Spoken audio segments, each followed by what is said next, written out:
Монгол Улсын ерхий сайд Эрдэнэтийн урилгаар бүгд найрамдах Сингапур улсын ерхий сайд Ли Ксиан Лун манай улсад аль биесны айлчлал хийж байна. Ерхий сайд Эрдэнэт хүндэт зочноо яслан хүндэтгэлтэйгээр ухтаавч их эзэн Чингис хааны хөшөөнд хүндэтгэл үзүүлсний дараа хоёр орны ерхий сайд нар ганцаарчилсан уулзалт аль биесны хилэлцээр хийж Монгол Сингапурын хамтын ажиллагааны зарим баримтжигт гар үсэг зурх ёслолд оролцлоо.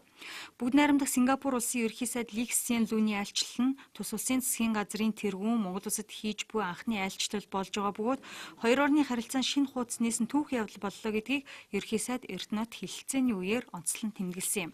Талууд хөрөнгө оруулалт, худалдаа, эдийн засгийн харилцааны талаар санал солилцож, хоёр орны харилцаа хамтын ажиллагаа болон бүс нутаг олон улсын өргөн хүрээнд яриа хэлэлцээ хийлээ. Ерхий сайд нарын хэлэлцээний үеэр иргэдийн харилцан 30 хүртэл хоног визгүй зорчих баримт бичгийг холбогдох байгууллага хооронд байгуулах зарчмын тохиролцоонд хүрлээ.